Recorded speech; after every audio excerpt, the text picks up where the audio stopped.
नमस्कार दोस्तों, स्वागत है एक बार फिर से आपके अपने एजुकेशन चैनल यूट्यूबर देव पर।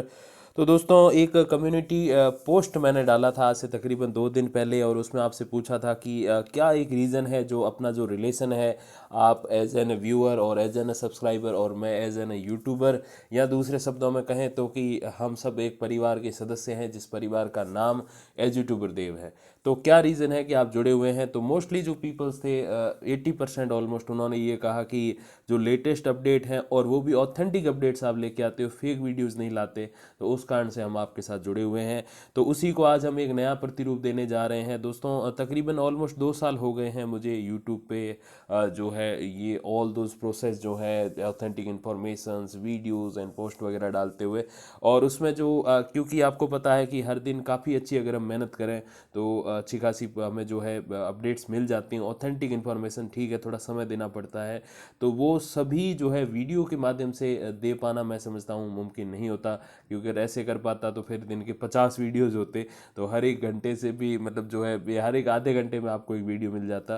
तो कि मैं समझता कि आप बहुत डिस्टर्ब होते, आपके लिए भी अच्छा नहीं होता, और शायद मैं भी इतना समय नहीं दे पाता।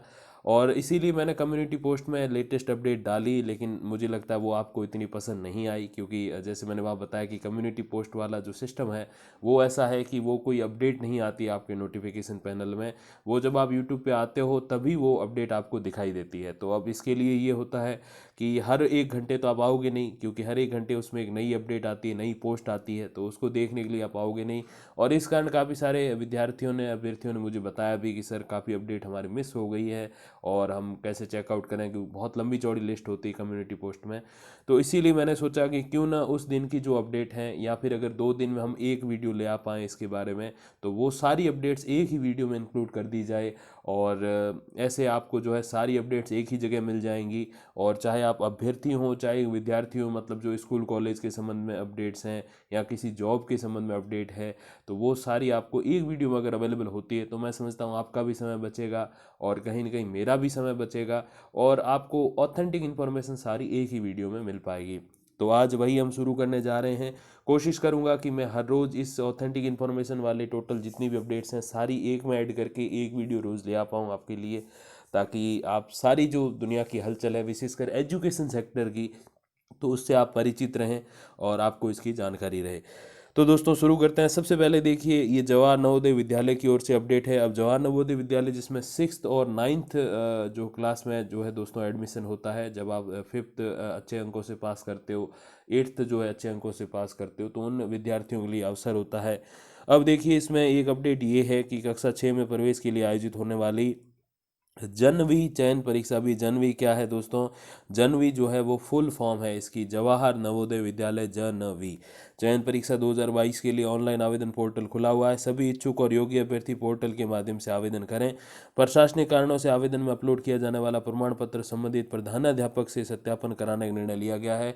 तो बिल्कुल जो एचएम है, जिस स्कूल में बच्चा अध्ययनरत है, वहीं से जो है ये ऑथेंटिक होना चाहिए, मतलब कि वहाँ इसके साइन और सील होने चाहिए, तभी जाके आपको जो है वो अटेस्टेड, एक तरीके से हम कह दें तो गलत नहीं होगा, तो उसी जो है माध्यम से ये अपलोड हो पाएगा प्रमाण पत्र कि आप हाँ उस स्कूल में पढ़ते हो। और संशोधित प्रारूप में अपना विवरण भरें और संबंधित प्रधानाध्यापक से सत्यापित कराएं। अटेस्टेड आप कह दीजिए, और वेरीफाइड भी कह सकते हो आप, करा के आवेदन के समय सत्यापित प्रमाण पत्र ही अपलोड करें। तो 30 तारीख इसमें लास्ट है। आगे अपडेट आपको मिल जाएगी कितनी तिथि वगैरह है अंतिम तिथि के बारे में।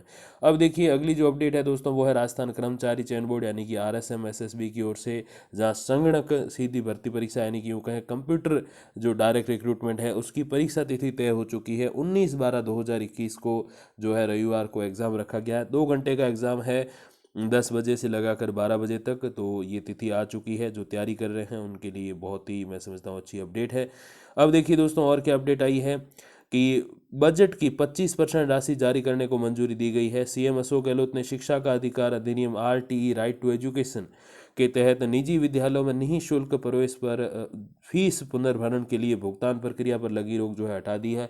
अब ये 25% कौन से, आपको पता हो कि RTE के तहत जो है निजी स्कूलों में 25% बच्चों को निःशुल्क पढ़ाना पड़ता है, और उसकी जो उन 25 बच्चों की जो फीस होती है, जो उनका जो भुगतान होता है, वो सारा सरकार करती है। अब ये 25% कैसे चयनित होते हैं? लॉटरी के माध्यम से चयनित होते हैं। जितनों ने फॉर्म भरा उन सब के नाम लिख के डाल देंगे उसमें। वहाँ जो बड़े अधिकारी कर्मचारी होंगे वो होंगे, गांव के या शहर के मौजूदा व्यक्तित्व होंगे, और उनके सामने जो है ये लॉटरी निकाली जाएगी। ऐसे करके इन बच्चों का इसमें जो है एडमिशन होता है।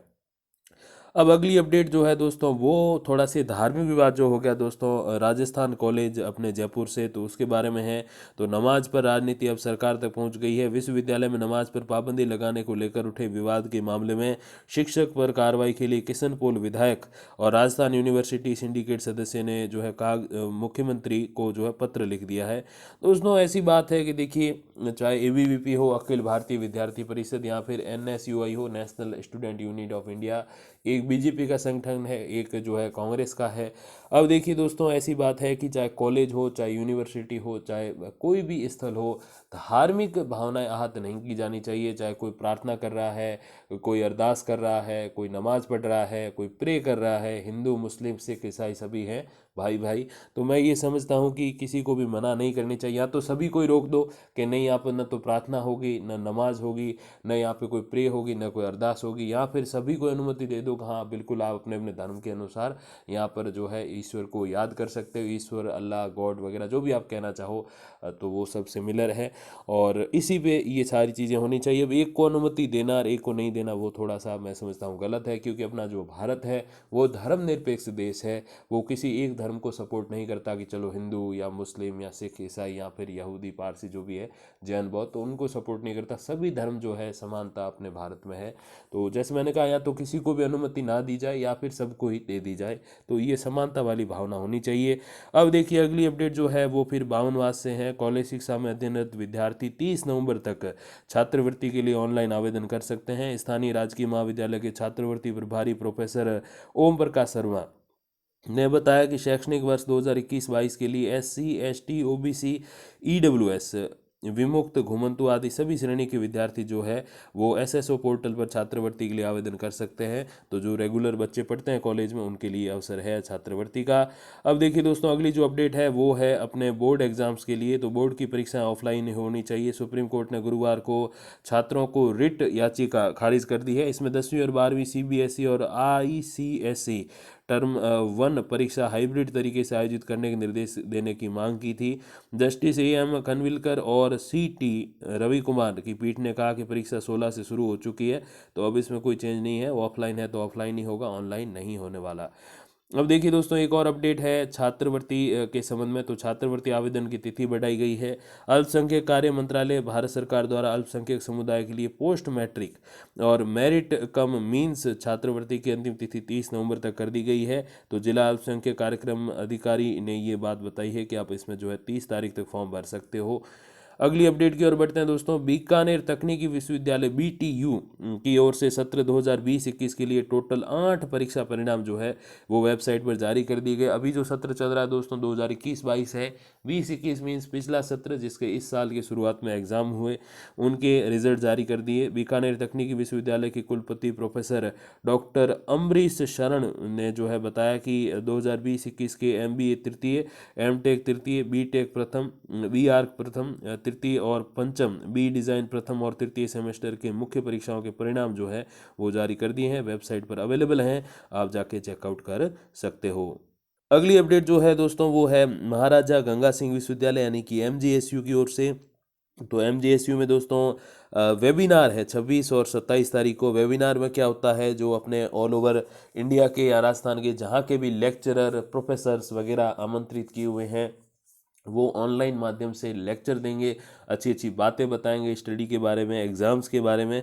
तो यही सारा प्रोग्राम इसमें रखा गया है। वेबिनार 26 और 27 नवंबर को आयोजित होगा और देश विदेश के 200 प्रतिभागी इसमें हिस्सा लेने वाले हैं। तो बहुत ही इंटरेस्टिंग सी चीज़ है, ज़रूर आप जाइएगा इसमें। अब अगली अपडेट है वेटरनरी विश्वविद्यालय में अनुकंपा नियुक्ति के मामले के बारे में। देखिए राजस्थान पशु चिकित्सा और पशु विज्ञान विश्वविद्यालय में एक महिला को कूट रचित दस्तावेज के आधार पर अनुकंपा नियुक्ति देने का मामला सामने आया। अब देखिए मैटर ऐसा है कि इनके पति जो थे उनके भी जो डिग्रियां डिप्लोमा जो थे वो सारे बाहर के थे, मतलब अपने राजस्थान से बाहर के थे, और इनके भी बाहर के ही हैं। तो इस पर थोड़ा सा शक गहरा रहा है कि क्या पता इनके डॉक्यूमेंट्स फर्जी हो सकते हैं। तो अभी इस पर जाँच कमेटी वगैरह सारी गठित कर दी गई है। अब जो भी इसका निर्णय होगा वो इसमें फाइनल होगा। अपडेट्स आप देख सकते हो, पूरी अपडेट मैं स्क्रॉल कर दूं तो आप वीडियो को एचडी कर लीजिएगा और इस अपडेट को पढ़ लीजिएगा। अगली अपडेट की ओर बढ़ते हैं दोस्तों। एमबीएम कॉलेज, अब एमबीएम कॉलेज जो है वो ओरिजिनली जेएनयू के अंडर ही था, जयनारायण व्यास विश्वविद्यालय जोधपुर। अब जो है इसे अलग करके एक विश्वविद्यालय का स्वरूप दे दिया गया है। हालांकि अब थोड़ा सा इसमें समय लगेगा बट ये अनुमति मिल चुकी है। जयनारायण व्यास विश्वविद्यालय की गुरुवार को सिंडिकेट बैठक में एमबीएम विश्वविद्यालय को नॉर्थ और साउथ कैंपस के अलावा वर्तमान में इंजीनियरिंग छात्रों के समस्त छात्रावास देने का निर्णय कर लिया है। तो इंजीनियरिंग के जितने भी हॉस्टल है वो सब अब एमबीएम के अंडर आएंगे और जो नॉर्थ और साउथ कैंपस है अपने जेएनयू के, वो भी इसके अंडर आ जाएंगे। व्यास विश्वविद्यालय इंजीनियरिंग की समस्त फैकल्टी, तकनीकी कर्मचारी और इसके पद भी स्थानांतरित होंगे। बिल्कुल होना ही चाहिए क्योंकि एमबीएम का जो फुल फॉर्म है वो भी यही है कि Mangni Ram Bangar memorial engineering college. तो एमबीएम का जो इंजीनियरिंग लगता है उसके नाम में, तो जाहिर सी बात है जो भी तकनीकी जो भी फैकल्टीज़ हैं, जो भी कॉलेजेस वगैरह हैं, सब कुछ अंडर कर दी जानी चाहिए उसके। तो ये सही है। इसके अलावा व्यवस्था के लिए 15 अन्य कर्मचारी प्रतिनियुक्ति पर दिए जाएंगे जिसका खर्चा भी एमबीएम विश्वविद्यालय ही उठाएगा। सरकार ने जेएनयू को एमबीएम विश्वविद्यालय के लिए कुछ विकास शुल्क देने को भी कहा है, लेकिन जेएनयू के माली हालात खराब हैं और इसके कारण जो है राज्य सरकार से प्रतिवर्ष 50 करोड़ रुपए के हिसाब से 5 साल तक 2.5 करोड़ रुपए जो है दिए जाएंगे। एमबीएम को सरकार देगी क्योंकि जेएनयू के पास तो पैसा है नहीं। और बाकी गेस्ट हाउस के इस्तेमाल की भी अनुमति है। और बाकी देखिए अब आगे क्या क्या होता है। बिल्कुल एक कॉलेज जो है वो यूनिवर्सिटी बना और दूसरी यूनिवर्सिटी के अंडर से निकल कर एक नई यूनिवर्सिटी, तो आप समझ सकते हो कि इसमें जो है क्या क्या जो है चीज़ें चाहिए होंगी। जैसे हिंदुस्तान पाकिस्तान अलग अलग हुए तो हमारी तरफ से काफ़ी सारी चीज़ें उनको दी गई थी, तो बिल्कुल ये वैसी है जब दो भाई अलग अलग होता है छोटा भाई, तो फिर क्या होता है। और पूर्व आरपीएससी चेयरमैन है अपने प्रोफेसर प्रवीण त्रिवेदी, उनके अंडर ये सारी चीज़ें हो रही है और क्वार्टर वगैरह सारी अपडेट आप देख सकते हो। थोड़ा सा मैं स्क्रॉल कर दूं जो अपडेट आप अगर पढ़ना चाहो। अगली अपडेट जो है दोस्तों वो है जवाहर नवोदय विद्यालय महियावली श्री गंगानगर में प्रथम वर्ष में 2022-23 में कक्षा 6वीं प्रवेश के लिए ऑनलाइन पंजीयन करवाने पर फोकस किया जा रहा है। ऑनलाइन आवेदन करने की अंतिम तिथि जो है बढ़ाकर 30 नवंबर कर दी गई है। अब देखिए अब फॉर्म भरेंगे तो अगले साल एडमिशन मिलेगा। तो ये सत्र कौन सा हो गया, सत्र 2022-23 हो गया। अभी तो 21-22 चल रहा है तो इसके फॉर्म तो पहले भर लिए गए, तो एक साल पीछे चलते हैं इसमें फॉर्म। मतलब ये है कि जैसे 2022-23 के लिए एडमिशन चाहिए तो 2021 में फॉर्म भरना होता है, फिर एग्ज़ाम भी होता है और उसमें जो है चयन होता है। बचपन में मेरे सामने भी एक विकल्प ज़रूर था कि नवोदय विद्यालय में मैं एडमिशन ले पाऊँ, मेरे अच्छे खासे अंक भी थे, बट वहाँ थोड़ी सी मेरी एज कम हो गई 1 साल, क्योंकि मैं एक थोड़ा सा अगर हिस्ट्री बताने जाऊँ तो कभी फेल नहीं हुआ और always I make 70 to 80-85 something percentage. कई लोग कहते हैं हम तो 100% बनाए, भाई हमने कभी नहीं बनाए। और यही अपना थोड़ा सा एवरेज से ऊपर और बहुत प्रतिभाशाली से थोड़ा नीचे, तो ये अपना स्तर रहा था और उस बेसिस पे अच्छे खासे अंक भी। लेकिन जैसे मैंने बताया कि उम्र कम थी तो फिर कोई ज़्यादा मतलब नहीं था नवोदय में जाने का, तो एक सामान्य स्कूल से ही हमें पढ़ाई करनी पड़ी। आगे बढ़ते हैं दोस्तों। शिक्षा मंत्री जी के घर के सामने सफाई हो रही है। सफाई कर्मचारी नहीं है, ये संविदा कर्मी है। जी हाँ, नियमित करने सहित विभिन्न मांगों को लेकर आंदोलन कर रहे जिले के मदरसा पैरा टीचर्स ने अब विरोध का अनूठा तरीका अपना लिया है। मांगों पर ध्यान नहीं देने पर नाराज पैरा टीचर्स ने गुरुवार को शिक्षा मंत्री गोविंद सिंह डोटासरा के नवलगढ़ रोड स्थित आवास के सामने झाड़ू निकालकर सफाई की। इस दौरान पैरा टीचर्स ने नाराबाजी की है, नारे लगाए हैं और विरोध भी जताया है। और देखिए दोस्तों, पैरा टीचर्स हो गए, चाहे फिर मदरसा पैरा टीचर्स ले लो, संविदा कर्मी में और भी आते हैं जैसे ग्राम पंचायत सहायक, पंचायत सहायक, विद्यार्थी मित्र, विद्यार्थी सहायक, बहुत सारी चीज़ें हैं इसमें। अब देखिए ये क्यों डिमांड कर रहे हैं, क्योंकि जब कांग्रेस सरकार अपना मैनिफेस्टो बना रही थी, घोषणा पत्र बना रही थी, तो उसमें उन्होंने स्पेशली ये वादा किया था कि हम जब भी सरकार में आएंगे तो आपको जो है, आपको मीन्स किसको, संविदा कर्मियों को जो है परमानेंट कर देंगे, स्थायी कर देंगे, और आपकी जो 6,000, 6,600, 7,000 पेमेंट है इसको हम बढ़ा के जो है 20,000 के तकरीबन ले आएंगे, क्योंकि अगर 4th ग्रेड भी माना जाता है तो इतनी पेमेंट तो 20-25,000 तो हो ही जाती है। तो सरकार बिल्कुल अभी ऑलमोस्ट आई थिंक 3 साल हो गए अगर मैं गलत नहीं हूँ, 2021 दिसंबर में 3 साल हो जाएंगे सरकार को, और सरकार ने अभी तक इनको स्थायी नहीं किया है। तो इसीलिए डिमांड की जा रही है और बिल्कुल ये सही डिमांड है क्योंकि या तो कहिए मत कि चलो हम आपको स्थायी करेंगे, और जब कहते हो तो फिर करना भी चाहिए। तो ये सरकार को थोड़ा सोचना होगा इसके बारे में। अब अगली जो अपडेट है वो है देखिए सपनों के बारे में। सपने जो आप बुनते हो लेकिन उसके लिए मेहनत की जाए तो वो सपने सच भी किए जा सकते हैं। टेम्पो चालक की बेटी बनेगी डॉक्टर। जी हाँ, पिताजी टेम्पो चलाते हैं। कोचिंग और करियर सिटी कोटा से शिक्षा का उजियारा अब छोटे कस्बों, गांवों और ढाणियों तक भी जा रहा है। ऐसा ही एक और उदाहरण सामने आया है जहां अभाव में गुजारा कर रहे परिवार की बेटी के डॉक्टर बनने का सपना पूरा होने जा रहा है। बेटी नाजिया पर परिवार के साथ साथ पूरे गांव को गर्व है, क्योंकि नाजिया झालावाड़ जिले के पंच पहाड़ गांव की रहने वाली है बालिका। उसके पिताजी जो है, पीछे आप टेम्पो खड़ा देख रहे हो, लोडिंग टेम्पो है, ये जो है चलाते हैं। फिर भी ये बच्ची जो है इतना अच्छे से पढ़ी है कि वो अब डॉक्टर बनेगी। गायक्नोलॉजिस्ट जो अपने डिलीवरी वगैरह कराते हैं, बेबी डिलीवरी जो मैं कह रहा हूँ, तो उसके संबंध में होते हैं गायक्नोलॉजिस्ट, प्रसूति रोग विशेषज्ञ कहते हैं जिनको। तो वो बनना चाहती है ये बच्ची, और बहुत मेहनत की और देखिए आज नाम रोशन कर दिया। और ऐसे ही मेरी विनती है आप सभी जो अभी दर्शक देख रहे हैं उनसे भी, कि अगर सपनों को पूरा करना है तो बिल्कुल लग जाइए दिन रात। जब तक वो सपना पूरा ना होना तो बिल्कुल तब तक छोड़ना नहीं है। और यही है कि जब आप मेहनत करते हो दिन रात तो वो सपना भी ज़्यादा दूर नहीं रहता आपसे। अब अगली जो अपडेट है वो आरटीयू, तो राजस्थान टेक्निकल यूनिवर्सिटी जो है कोटा में, वहाँ से है, जहाँ पर रीप 2021 के तहत प्रवेश प्रक्रिया जारी है। ये एंट्रेंस एग्जाम होता है। 17 नवंबर को प्रथम स्पोर्ट राउंड का आयोजन किया गया। इसमें 91 छात्रों ने जो है प्रवेश लिया। अभी आरटीयू में टोटल 720 सीटों में से 558 सीटों पर प्रवेश प्रक्रिया पूरी हो चुकी है, और लगभग 150 पौने 200 पे अभी बाकी है। शेष 158 सीटों पर प्रवेश प्रक्रिया द्वितीय स्पॉट राउंड 25 नवंबर को होने वाली है।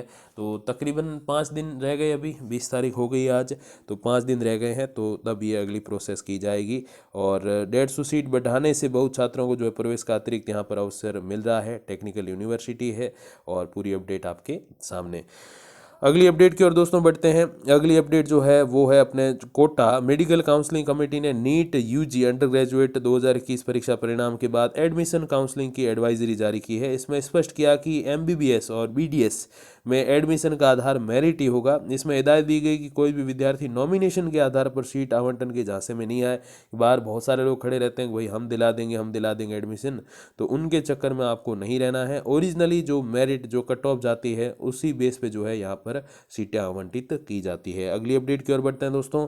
वाणिज्य कॉलेज में 75% से कम हाजिरी पर नियमित परीक्षा से वंचित किया जाएगा। जी हाँ, राजकीय वाणिज्य महाविद्यालय अलवर में बी.कॉम और एम.कॉम में अगर किसी ने जो है 75% से कम हाजिरी की है तो फिर उनको एग्जाम में नहीं बैठने दिया जाएगा। तो ये ध्यान रखिए, कभी भी अगर आप रेगुलर कॉलेज वगैरह या स्कूल वगैरह जिसमें भी आप पढ़ाई करते हो रेगुलर बेसिस पे, तो उसमें आपको जो है 75%, मतलब अगर आपको 200 दिन आना है तो 200 का आप लगा लीजिए, 150 दिन तो आपको मिनिमम आना ही है। 50 दिन चाहे मत आइएगा, लेकिन इतना तो आपको ध्यान रखना पड़ेगा, तभी जाके जो है ये सारी प्रक्रिया पूरी हो सकेगी और आप परीक्षा में बैठ सकेंगे। अगली अपडेट की ओर बढ़ते हैं, जहां पर जो है पांचों विद्युत निगमों में कनिष्ठ अभियंता सिविल और कनिष्ठ रसायनज्ञ पद के लिए आयोजित ऑनलाइन परीक्षा में 67 अभ्यर्थियों की अंतिम चयन सूची गुरुवार को जारी कर दी गई।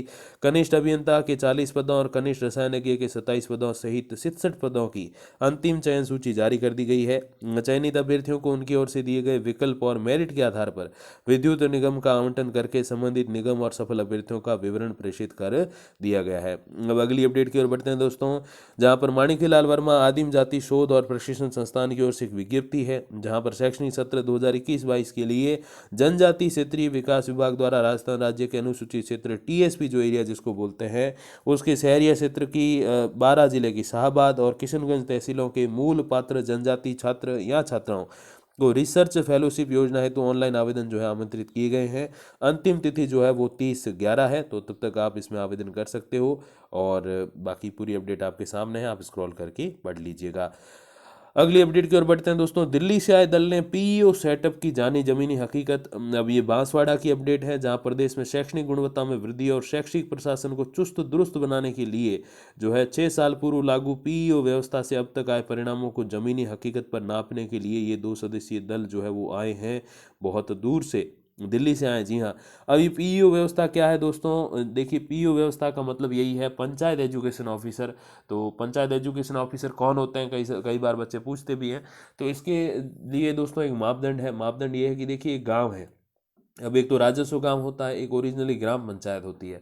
तो राजस्व गांव, एक गांव के अंदर 3 4 5 7 हो सकते हैं, उसमें एक ग्राम पंचायत में इतने राजस्व गांव होते हैं। अब वहाँ हर राजस्व गांव में 5वीं 8वीं स्कूल होती है, लेकिन ग्राम पंचायत में जो 12वीं स्कूल होती है, या यूं कहें 10वीं स्कूल होती है, सबसे हाई लेवल की स्कूल, जैसे 5वीं के ऊपर हाई लेवल 8वीं, उच्च प्राथमिक के ऊपर हाई लेवल होता है माध्यमिक, माध्यमिक के ऊपर जो है उच्च माध्यमिक जो है हाई लेवल माना जाता है। तो सबसे हाई लेवल की जो स्कूल है उसके सबसे हाई लेवल के पद वाले अध्यापक पीईओ माने जाते हैं।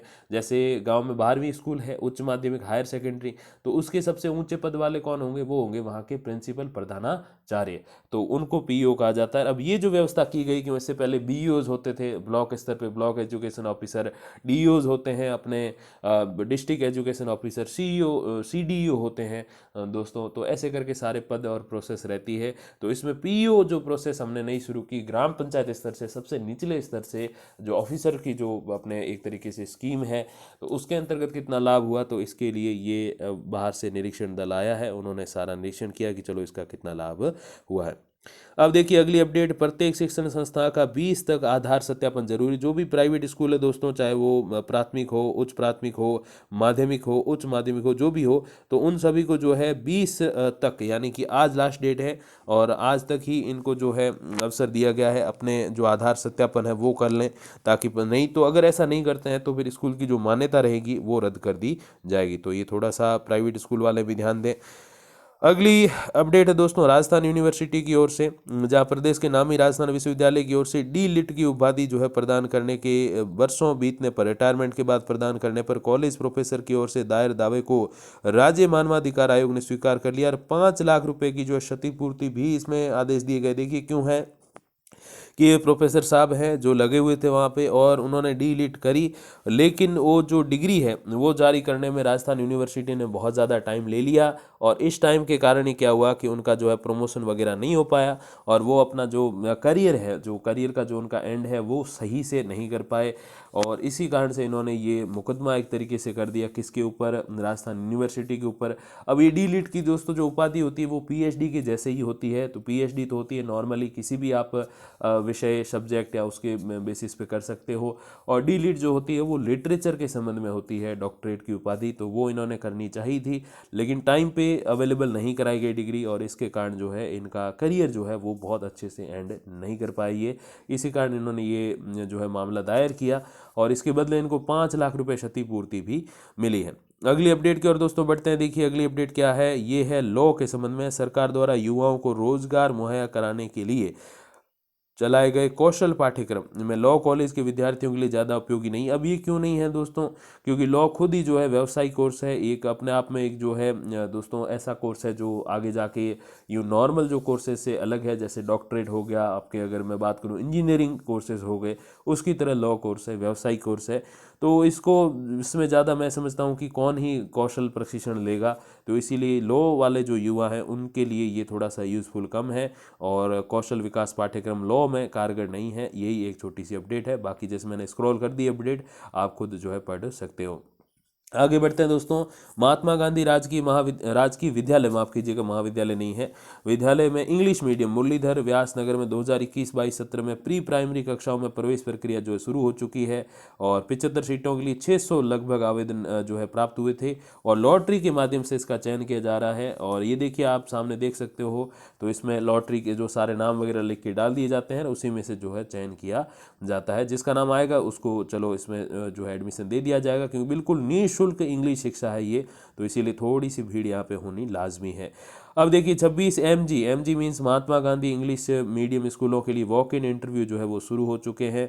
अब ये देखिए पहले जो था वो बच्चों के लिए एडमिशन के बारे में चीज़ें थी, अब वो जो है इंटरव्यू के माध्यम से वहाँ जो शिक्षक लगना चाहते हैं, वहाँ जो ज्वाइन करना चाहते हैं इंग्लिश मीडियम में, तो उनके लिए अवसर है, जहाँ पर गणित, संस्कृत, अंग्रेजी और वरिष्ठ शारीरिक शिक्षक यानी कि सेकंड ग्रेड पीटीआई के कुल 104 पदों के लिए वॉक इन इंटरव्यू रखे गए, जिनमें से 101 ने इन स्कूलों में आने के लिए आवेदन किए थे। इनमें से गणित के 26 पदों के विरुद्ध 12, वरिष्ठ शारीरिक शिक्षकों के 17 आवेदन जो है वो आए हैं। बाकी सारे आवेदनों की डिटेल आपके सामने है।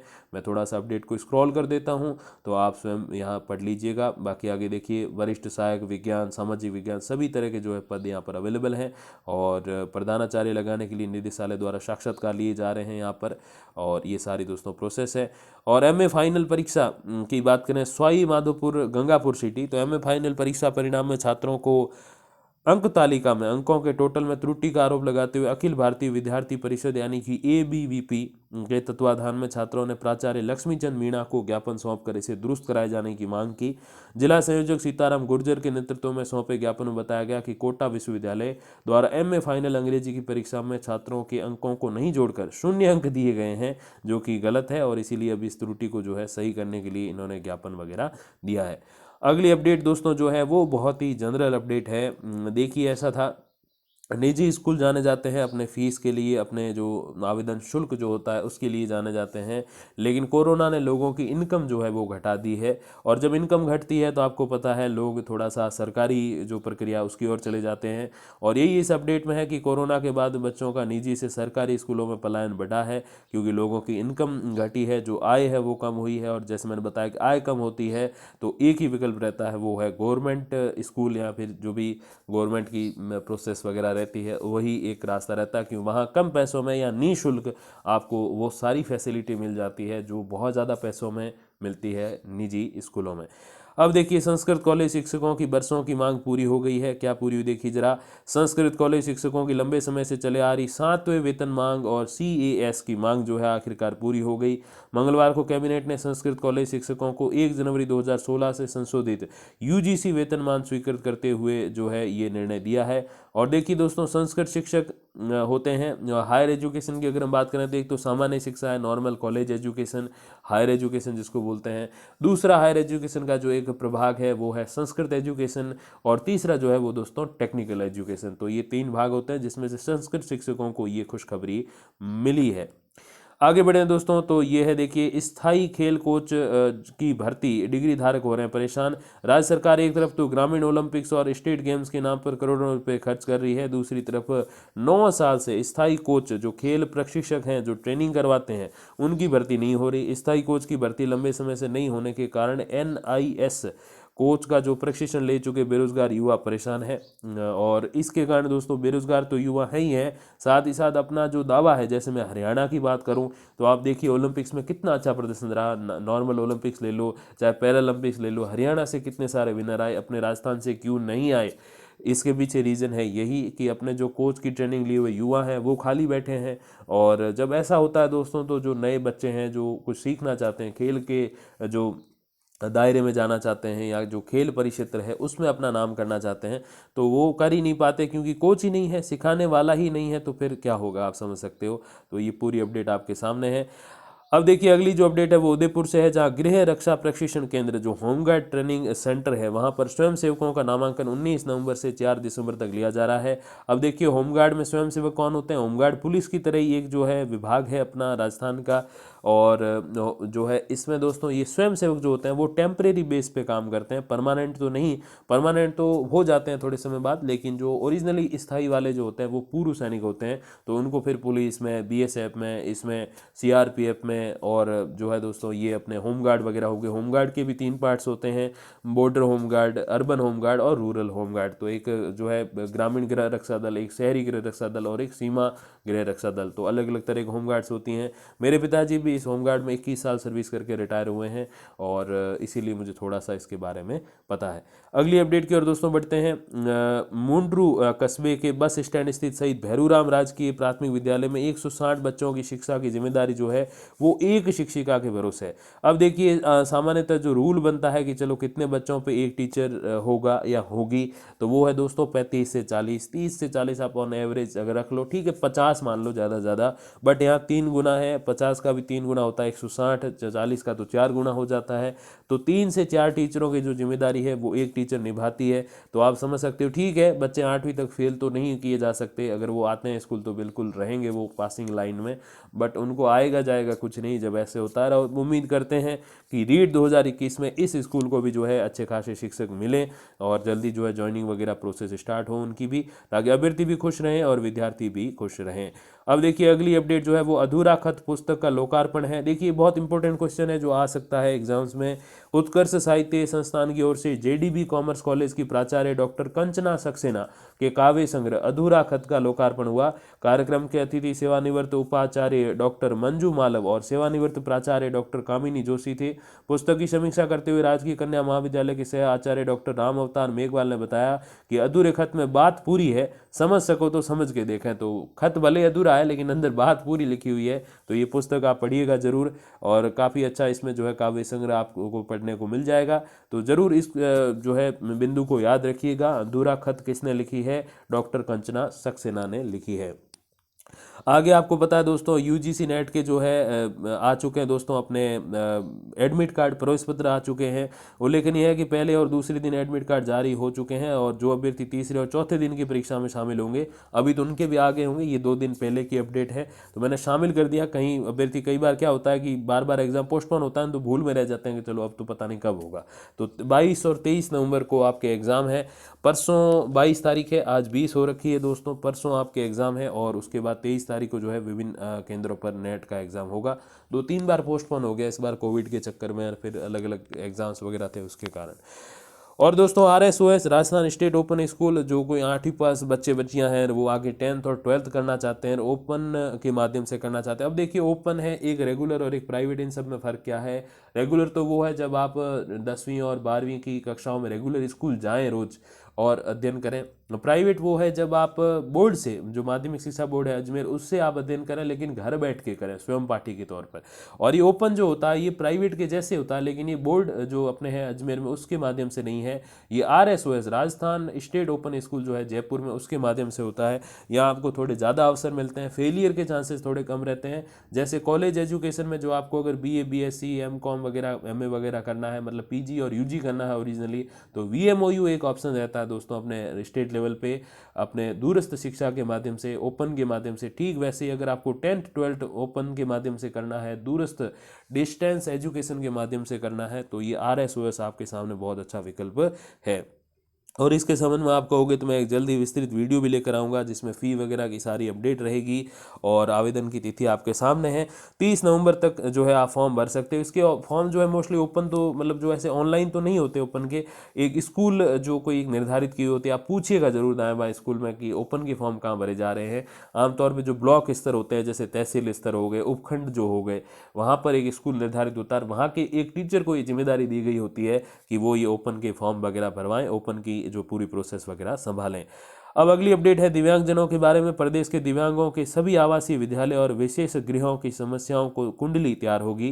राज्य विधिक सेवा प्राधिकरण ने सभी जिला प्राधिकरण सचिवों से उनके क्षेत्र के सभी विशेष आवासीय विद्यालय और गृहों का निरीक्षण करके शीघ्र रिपोर्ट देने को कहा। इसमें विशेष शिक्षकों के खाली पदों और डिजिटल लाइब्रेरी में विशेष रीडर की उपलब्धता की जानकारी भी मांगी गई है। बाकी अपडेट आपके सामने, आप पढ़ सकते हो। तो दिव्यांगों के आवासीय विद्यालय जो हॉस्टल हैं उनकी कुंडली तैयार होगी, और मैं समझता हूँ कि समय समय पर इसकी मॉनिटरिंग होती रहनी चाहिए, और यही बच्चों के लिए जो है अच्छा रहता है, अपना फ्यूचर है दिव्यांगजन भी। आगे बढ़ते हैं दोस्तों। जरूरतमंदों के कल्याण के लिए संस्थाओं को मुफ्त मिलेगी भूमि। जी हाँ, प्रदेश में सामाजिक सुरक्षा प्रोत्साहन योजना के लिए ये भूमि वाली बात है, लेकिन इससे भी बड़ी अपडेट है। आगे देखिए, कॉलेज शिक्षकों को संशोधित वेतनमान। प्रदेश के राजकीय संस्कृत कॉलेजों में कार्यरत शिक्षकों, पुस्तकालय अध्यक्षों और शारीरिक शिक्षकों को 1 जनवरी 2016 से संशोधित वेतनमान स्वीकृत किया गया है। जैसे मैंने अभी बताया भी था संस्कृत कॉलेज वाली जो अपडेट थी वो उसमें, तो उसमें दोस्तों जो है राजकीय पॉलिटेक्निक कॉलेजों के शिक्षकों, पुस्तकालय अध्यक्षों, शारीरिक शिक्षकों और पॉलिटेक्निक महाविद्यालयों के नॉन इंजीनियरिंग जो अपने होते हैं कॉलेजेस, उनके शिक्षकों को भी ये संशोधित वेतनमान मिलने वाला है। और दूसरा, आपके लैब असिस्टेंट की योग्यता में संशोधन किया गया है। राज्य चिकित्सा और स्वास्थ्य अधीनस्थ सेवा नियम 1965 के अंतर्गत प्रयोगशाला सहायक के जो पद है उसमें योग्यता में ये संशोधन को मंजूरी दी गई है।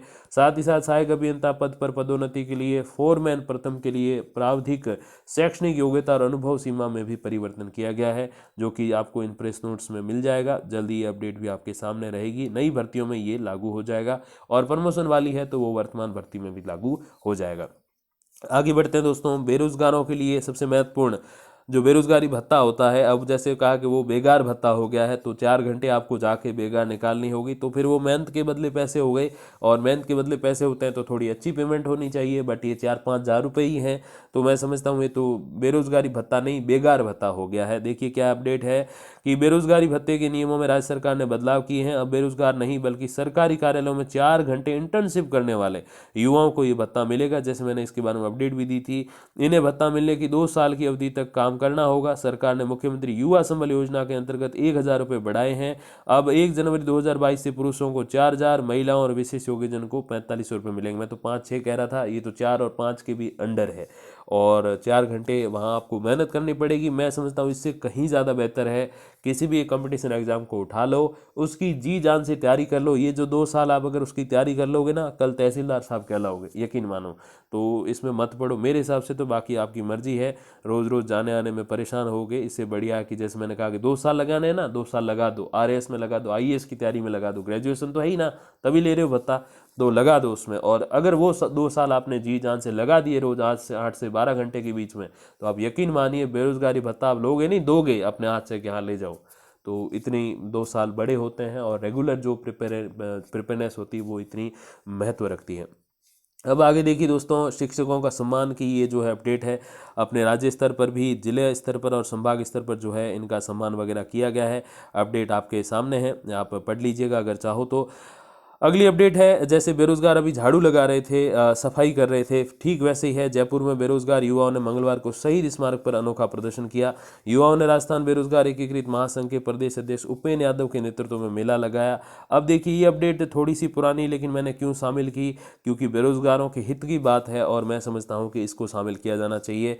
और ऐसी हित की बातें अगर हम शामिल नहीं करेंगे तो फिर कौन करेगा दोस्तों। और एक शिक्षक के रूप में मैं समझता हूँ कि बेरोजगारों को सबसे ज़्यादा प्राथमिकता दिए जाने की जरूरत, क्योंकि रोजगार वाला है वो तो अपना हक ठोक के ले लेगा, पैसे हैं उसके पास, लेकिन बेरोजगार के पास पैसे नहीं है और योग्यता है, तो योग्य अभ्यर्थियों को मैं समझता हूं कि बिल्कुल इसमें इंक्लूड किया जाना चाहिए। आगे बढ़ते हैं दोस्तों, अगले साल से क्लैट में 30% राजधानियों के लिए जो है सीटें उपलब्ध रहेंगी, आरक्षित रहेंगी। अब ये क्लैट क्या है दोस्तों, क्लैट है कॉमन लॉ एंट्रेंस टेस्ट या कॉमन लॉ एडमिशन टेस्ट आप कह दीजिए।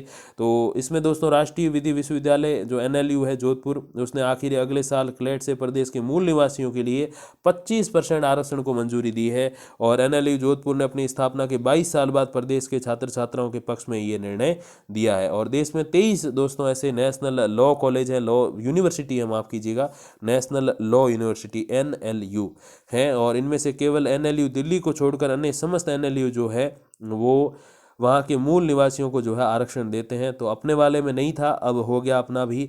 तो बाकी जिस राज्य को चाहिए कि नहीं भाई हमारा भी होना चाहिए, तो वो बनाए अपना लॉ कॉलेज, लॉ यूनिवर्सिटी माफ़ कीजिएगा, बनाए, और उसके बेसिस पे आरक्षण जो है दे। अब देखिए NLU जोधपुर में 5 वर्षीय विधि पाठ्यक्रम में 104 सीटें हैं भारतीय छात्र, और 17 NRI के लिए है, मतलब जो भारत के हैं पुराने समय में लेकिन अभी बाहर रहते हैं, जो अभी भारत के स्थायी निवासी वर्तमान में नहीं है NRI। वर्तमान में अनुसूचित जाति के लिए 15%, अनुसूचित जाति के लिए 7.5%, दिव्यांग के लिए 5% आरक्षण लागू है। मूल निवासियों के लिए 25% आरक्षण लागू करने पर 30 सीटें जो है आरक्षित हो जाएंगी। आगे बढ़ते हैं, अगली जो अपडेट है वो अपने RU यानी कि राजस्थान यूनिवर्सिटी से है, जहां स्नातकोत्तर यानी कि जो PG के पाठ्यक्रम में MA, MSc, MCOM या फिर इसके समानांतर जो होते हैं वो 2021-22 में प्रवेश हेतु आवेदन फॉर्म जो है विश्वविद्यालय की वेबसाइट पर अवेलेबल है। 18 नवंबर से 25 नवंबर तक आप फॉर्म भर सकते हो।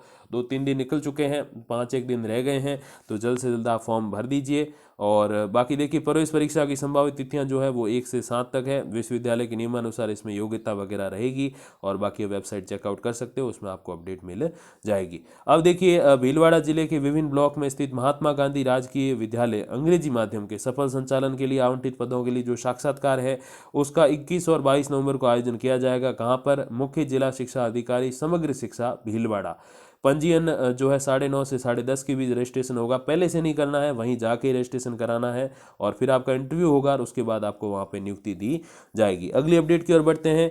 श्रीगंगानगर जिले के राजकीय और निजी विद्यालय में पढ़ने वाले विशेष आवश्यकता वाले विद्यार्थियों के लिए राहत की खबर है। जिले का शिक्षा विभाग तकनीकी के इस युग में दिव्यांग गंगा के नाम से एक पोर्टल शुरू करेगा। इस पोर्टल पर विशेष आवश्यकता वाले विद्यार्थियों से जुड़ी विभिन्न जानकारियां और सूचनाएं अवेलेबल कराई जाएंगी। उल्लेखनीय है कि समावेशी शिक्षा योजना के अंतर्गत प्रदेश भर के हजारों राजकीय और निजी विद्यालयों में विशेष आवश्यकता वाले विद्यार्थी सामान्य विद्यार्थियों के साथ ही अध्ययन कर रहे हैं।